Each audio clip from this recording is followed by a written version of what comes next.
welcome back to B&E Productions. I'm Ethan, and today's video is going to be about the Matrix / S&T M4 sports line, and then it just has a ridiculously long title, but it's basically a entry-level budget M4.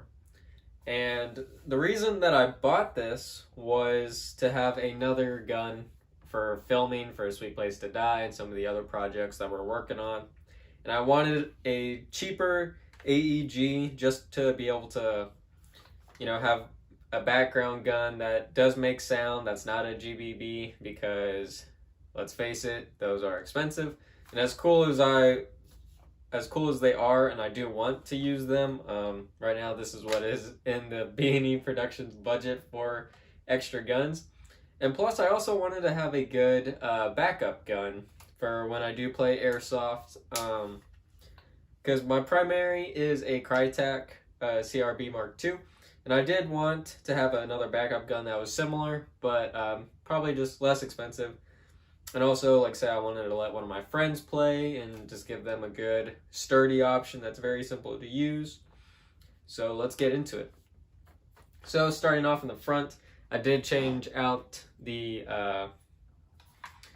muzzle device, I guess. So typically what it comes with is one of these, just a standard A2 birdcage flash hider. It was pretty simple to remove down here at the bottom.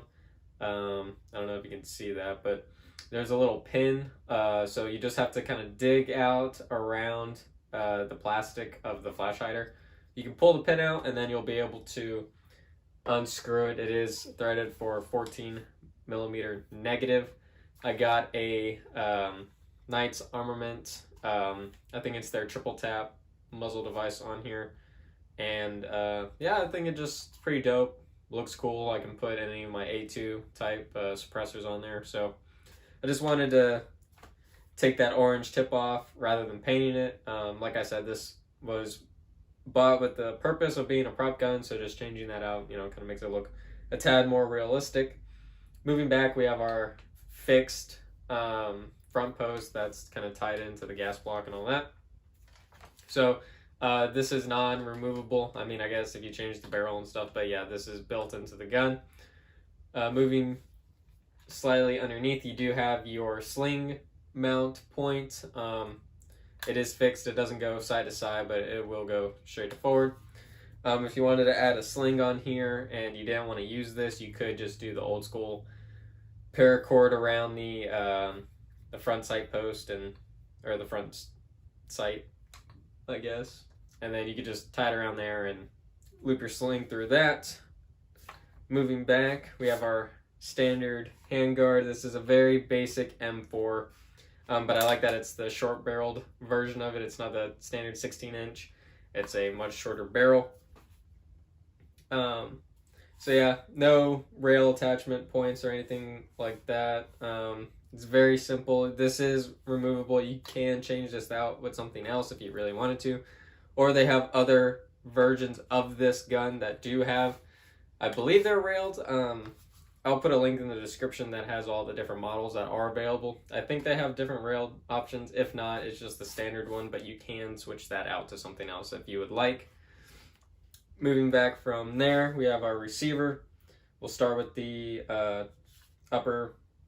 So with that, you do have a rail of Picatinny, but you do have the standard carry handle sights on here, and that is connected to the rail with just these screws. So if you wanted to, you could just unscrew this and take this off.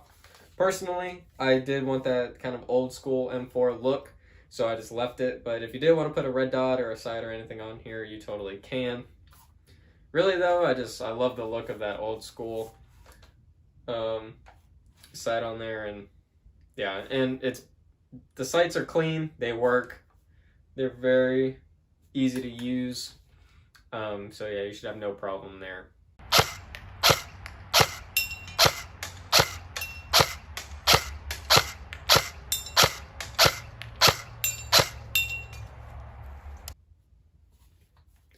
So kind of going to the lower part, we do have our bolt, which, in Airsoft is just the part for the barrel and the hop up. It is a rotary style hop up with the wheel, which is nice. Pretty standard. I didn't really mess with it during my testing. It was pretty spot on for the distances that I was shooting, so that's pretty good. The dust cover is okay. As you can tell, it looks completely different from the rest of the gun, and to be honest, I don't really like that. I wish they kind of just kept with the same color scheme. However, this is a very budget-oriented gun, meaning that there are some corners that were cut, and we'll kind of talk about those. But yeah, that is just one of them. I mean, that's a very simple nitpick, but yeah, I just wish that they matched it. And then, so that kind of brings us to the charging handle. It is like an enhanced charging handle. It's not, ambidextrous, but it does have an extended kind of lip for you to grab onto, which is nice. It's very smooth. It doesn't feel all caught up or anything. Kind of with that though, the bolt catch does not work. It is non-functioning. So that's another thing that I kind of wish that they put into this, is a working bolt catch, so that way if you were adjusting your hop up, you wouldn't have to sit there and hold it like this.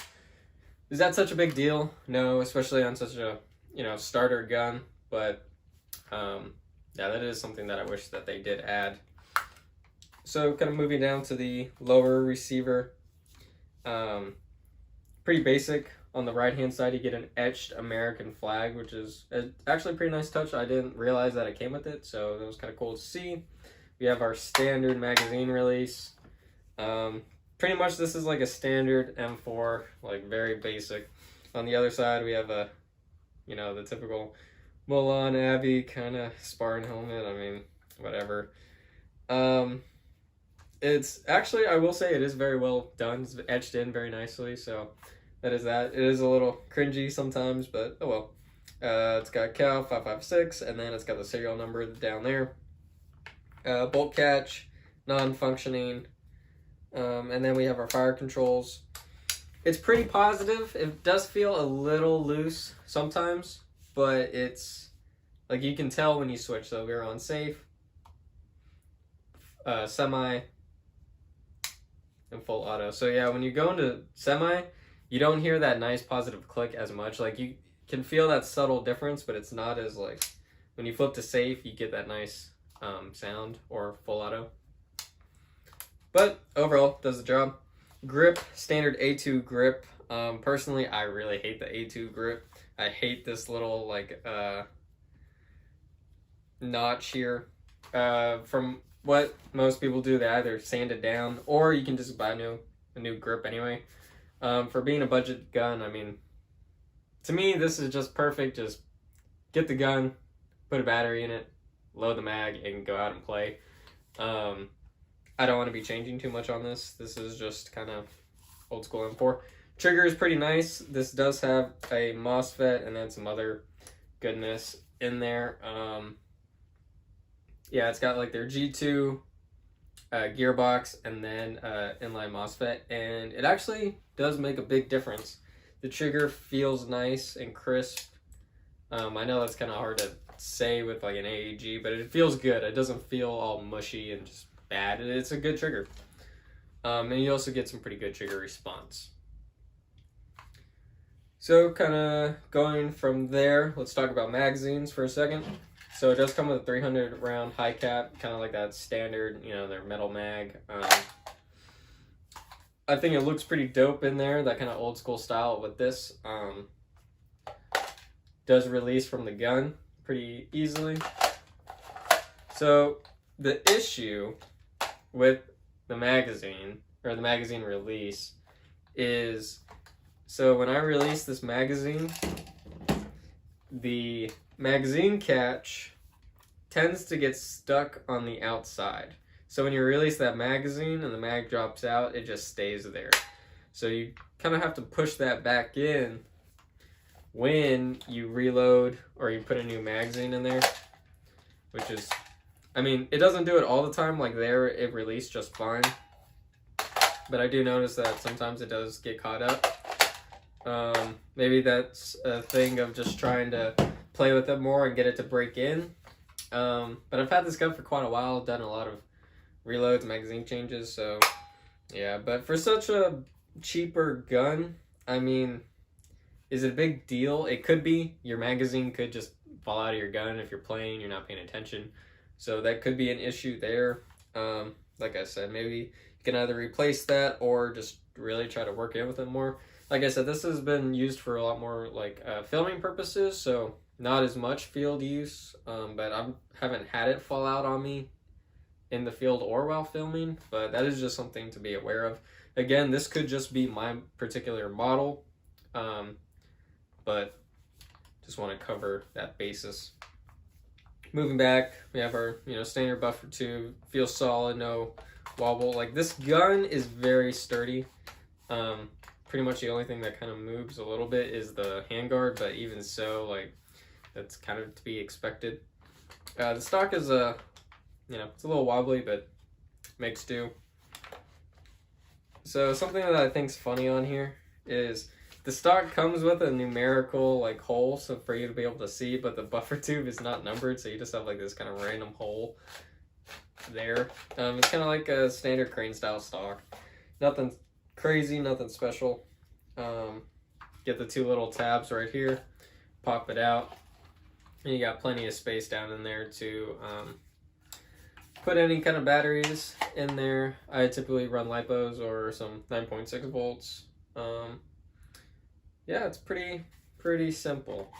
And I like this design of it too. If you watched my CM16 video, you know how much I hated that stock. So this is a pretty good stock for it. So get all that. Okay. So kind of going back to magazines for a second. So typically I run either KWA 120s. These will drop, they fit and feed great, they drop right out of the gun. And then typically I run PTS EPM mags, but these have trouble dropping free.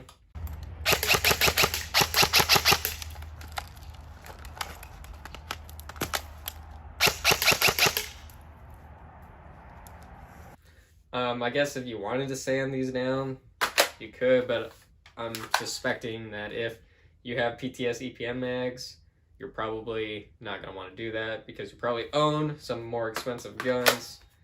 And if you don't know, judging, these are great magazines for any gun. But yeah, that might just be an issue there if you really want these to drop free. So that's pretty much it. It's very basic, but it's a very wonderful gun. So when I bought this, it was on sale for I think $95, and right now it's $112 standard, and it goes on sale all the time. For that price point, this gun is fantastic. This gun is very sturdy. Like I said, I've been filming with this gun a lot in some of my short films. We are kind of rough on our stuff, especially during fighting scenes or anything like that. This gun was dropped and stepped on multiple times, and you can hardly tell any wear and tear on it. It's very sturdy. Get some, like I said, this is pretty much the only thing that really moves, and even so, it's not that bad. The sights are clean, perfectly usable. The FPS is pretty darn good for what it is. You can get it in two different versions. You can get 350 FPS or a 300 FPS. 280, 282, 281, 281, 288, 281, 280. 9 rounds a second. Version, and then they also have other versions that come with like grenade launchers and rails and different color schemes. So for a very basic gun, I think it's great. Whether you're just starting out or you're a collector like I am and you just want a backup gun, I think this is perfectly usable.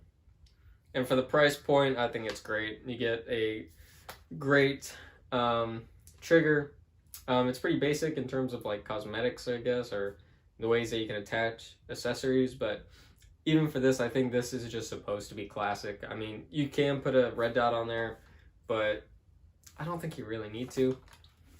But yeah, so those are my thoughts on the Matrix / S&T Sportsline M4. If you have any other questions about this, just let me know in the comments. So yeah, thank you so much for watching. Hope you all enjoyed, and have a great rest of y'all's day.